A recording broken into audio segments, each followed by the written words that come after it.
BLIT, a short story by David Langford. It was like being caught halfway through a flashy film dissolve. The goggles broke up the dim street, split and reshuffled it along diagonal lines.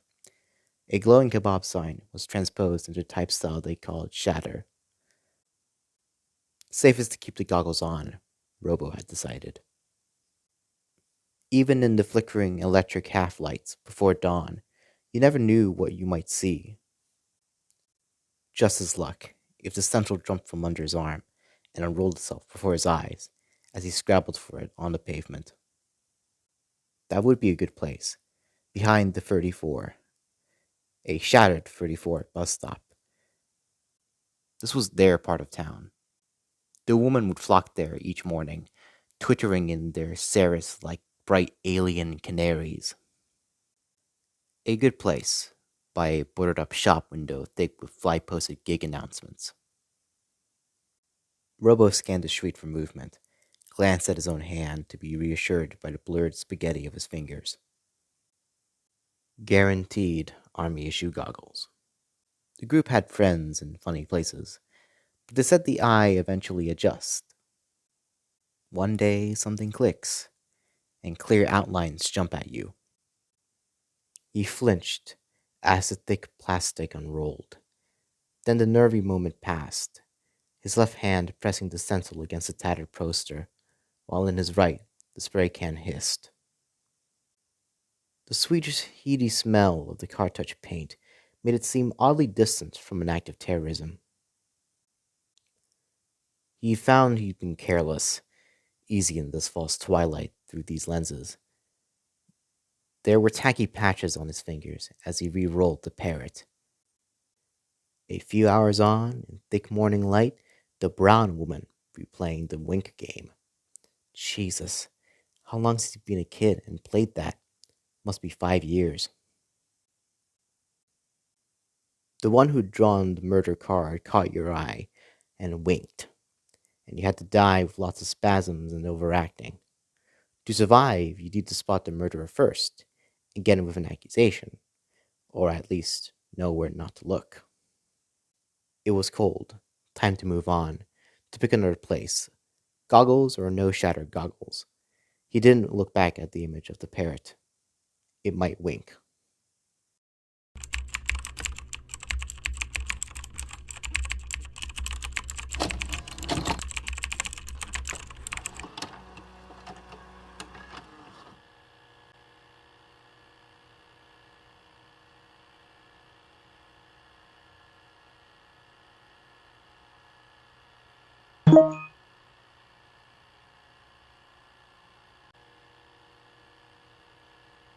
So-called because its outline, when processed for non-hazardous viewing, is generally considered to resemble that of the bird.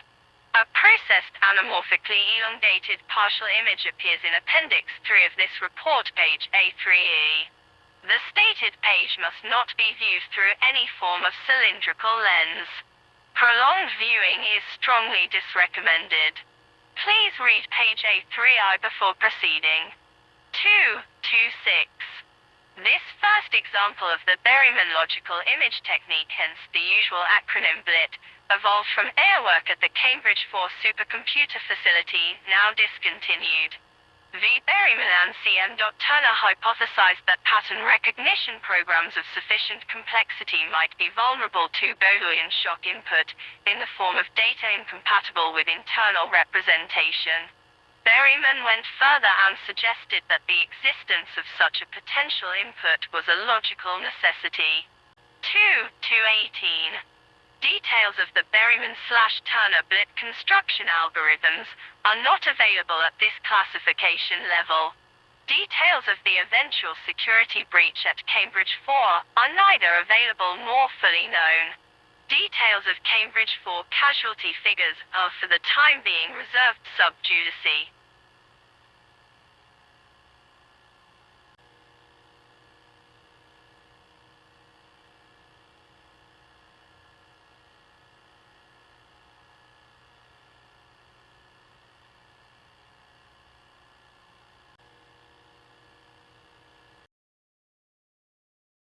IRA got hold of it somehow, Maquette said. The Provos. We do some of our own shopping in the same places. Jellian like that. Slipped us a copy they did. The cardboard tube in Robo's hand had suddenly felt 10 times as heavy. He'd expected a map, a group plan of action, maybe a blueprint of something nasty to plant in the Sikh temple up Victoria Street. You mean it works? Fucking right, I tried it. A volunteer. He grinned, just grinned and winked. Listen, this is poison stuff. Wear the goggles around it. If you fuck up and get a clear squint at even a bit of the parrot, this is what you do. They told me, shut yourself up with a bottle of vodka and knock the whole lot back. Decontamination. Scrubs your short-term visual memory. Something like that. Jesus, what about the Provos? If this fairy tale story got teeth, why haven't they? Robo had trailed off into a vague waving gesture that failed to conjure up a paper neutron bomb. Mac's smile had widened into an assault course of brown, jagged teeth, as it did when he talked about a major group action. Maybe they don't fancy new ideas, but could be they're biding their time for a big one. Ever thought about hijacking a TV station? Just for an hour? Don't think things like that. It'll be bad for you. Dead TV screens watched him from another crack shop window, a dump that also rented Hindi videotapes. That settled it for them. Why couldn't the buggers learn English? The group had given them a hint. The parrot's sensor was already in position, the can sliding out of his pocket, fastest draw in the West. At school, Robo had never won a fight, had always been beaten down to cringing tears. He learned good, safe, satisfying ways of hitting back. Double A group booby trap work was the best of all, a regular and addictive thrill. This had better be the last one for now, or last but one. 20 would be a good round number, but the sky seemed to be lightening behind its overlaid sodium light stain. If he went around Alma Street way, he could hit the Marquise of Granby, where everyone said the local gays hung out. Taking over a good old pub, bent as corkscrew, and not even ashamed of it. Give you AIDS as soon as they look at you. The bastards. Right in the middle of their glazed front door, then glaring red and a foot high.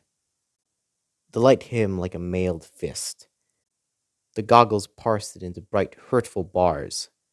Robo spun half around, trying to shield his eyes, with the heavy flapping something in his left hand. The heavy something had a big irregular hole in it. Torchlight blared through, and moving quickly closer. There was a voice. Like to tell me what you're...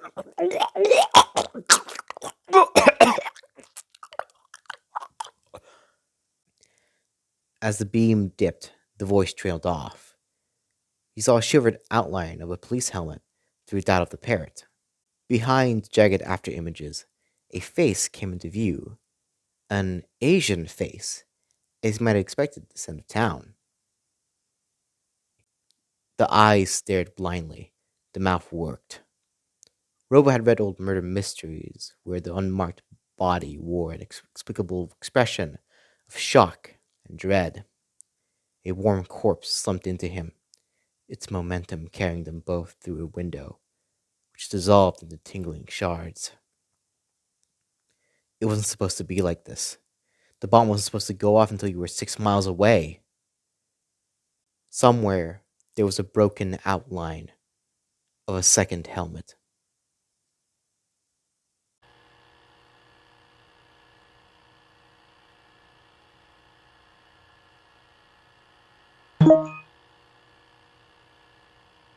Independently discovered by at least 2 late amateurs of computer graphics. The fractal star is generated by a relatively simple iterative procedure which determines whether any point in 2-dimensional space the complex field does or does not belong to its domain. This algorithm is now classified 323. The fractal fractal star does not exhibit BLIT properties in its macrostructure. The overall appearance may be viewed, see Appendix 3, page A3IE. This property allowed the star to be widely disseminated via a popular computer magazine, a version of the algorithm being printed under the heading Fun with Graphics. Unfortunately, the accompanying text suggested that users rewrite the software to zoom in on aspects of the domain's visually appealing fractal microstructure. In several zones of the complex field, this can produce BLIT effects when the resulting fine detail is displayed on a computer monitor of better than 600 x 300 pixels resolution. 3.2.4. Approximately 4% of the magazine's 115,000 readers discovered and displayed BLIT patterns latent within the fractal star. In most cases, other members of family units and or emergency services inadvertently became viewers while investigating the casualty or casualties. Total figures are difficult to ascertain, but to a first order of approximation.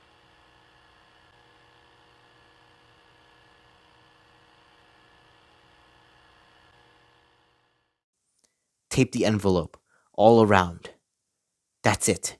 And write "Danger, do not open" in rubby big letters. Both sides, right? So, you know all about it? There's been a few bulletins. The squaddies picked up 50 in the Belfast raid. Lead CID got another. Some bastards just like this one. I tell you, this job has been in shambles for years, and now it's a fucking disaster. 3 constables and a sergeant gone. Picking up a spotty little shit you could knock flying just by spitting at him. Robo hurt in a variety of places, but kept still and quiet, eyes shut, slumped on a hard bench where ungentle hands had dropped him. He told them every place he'd hit, but they kept on hurting him. It wasn't fair. He felt the draught of an opening door. Photo ID positive, Sir Robert Charles Bitham, 19, 2 previous for criminal damage. Suspected link, Albion Action Group. Nothing much else on the printout. I suppose it makes sense. Vicious sobs. Run into them yet, Jimmy? Nearest thing we've got here to the Ku Klux fucking Klan. This one will be out of circulation for a good long while. Jimmy, you haven't been keeping up to date with this BLIT stuff, have you? It's the same fucking nightmare with the kids and their home computers. God knows how much they can keep the lid on. It's going to get us all sooner or later. Look, we are going to have 4 PMs with cause of death unknown, immediate cause heart failure. And I really got to spell it out. Oh. The only evidence is the sobbing envelope. A real court cleaner, eh? Remember we nicked those international phone filters way back when? All we could do them for was an illegal use of electricity to the value of 60p. They didn't have a phone hacker law those days. We haven't got a brain hacker law now. You mean we clean up after the little bastard, give him a nice room for what's left of the night, and that's it? Ah. The tone of voice implied something extra was going on. A gesture, a finger laid significant alongside the nose, a wink. Car 3 cleans up. They got the eye safety kit. For what that's worth, we show young master urban terrorism to his palatial quarters, taking the pretty way, of course. And then Jimmy. When the new shift arrives, we hold a wake for our recently departed mates. No joking. It's in the last bulletin. You'll really appreciate hearing why. Robo braced himself as the hands got a fresh grip on him. The outlook sounded almost promising.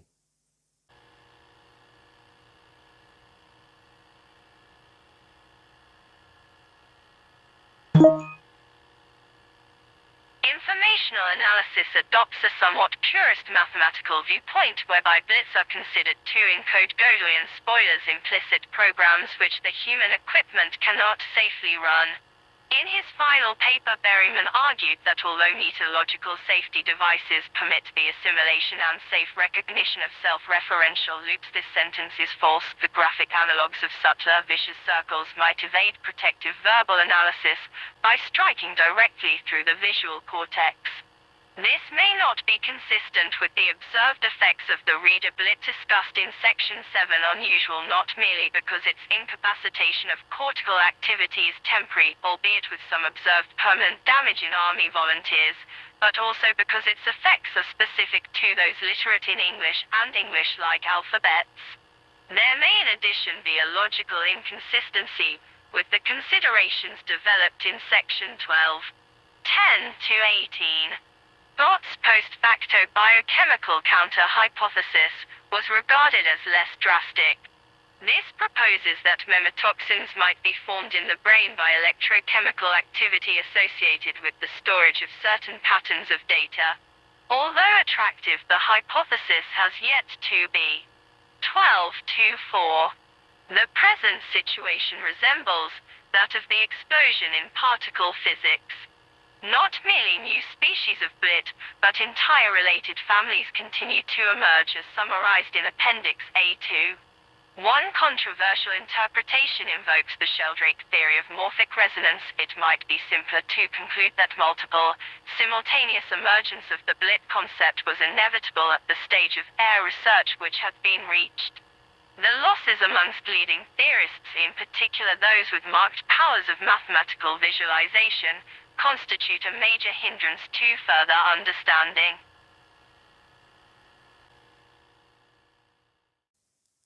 The cell was white-tiled, the shoulder height, glossily white painted as it went up and up. Its reeks of disinfectant felt like steel wool up the nose, down the throat.